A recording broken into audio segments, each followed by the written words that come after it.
ଆପଣ ଟିକିଏ ପଛକୁ ଯାଆନ୍ତୁ ଦେଖିବେ ଯେଉଁ ଭାଗବତ ଟୁଙ୍ଗି ଥିଲା ଆମର ସେଠି ପ୍ରତ୍ୟେକ ଦିନ ସନ୍ଧ୍ୟାବେଳେ ବୁଢ଼ାବୁଢ଼ୀ ପାଖରୁ ପିଲାମାନେ ଏକାଠି ହେଉଥିଲେ ସେଠି ଟିକେ ଚର୍ଚ୍ଚା ହେଉଥିଲା ସେଥିରେ ଯେଉଁ ଆଧ୍ୟାତ୍ମିକ ଚର୍ଚ୍ଚା ହେଉଥିଲା ସେଥିରେ ସେମାନେ ଉପଲବ୍ଧି କରୁଥିଲେ ଜୀବନର ମୂଲ୍ୟ କ'ଣ।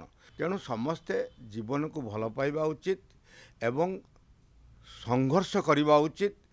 आध्यात्मिक शिक्षा आमर दबा उचित, नैतिक शिक्षा दबा उचित। मो मतरे आध्यात्मिक शिक्षा दि जाऊ स्कूल कॉलेज रे एवं नैतिक शिक्षा दि जाऊ गोटे पीरियड रखा जाऊ एवं एमिति एक शिक्षा दि जाऊ जिमिति लोक जीवनर मूल्यबोध को बुझीपारे। एवं जमी सत्संग होची से भाया सत्संग अधिका हवा दरकार एवं आम भितर जीवनर मूल्यबोध को लेकिन आलोचना करवा दरकार।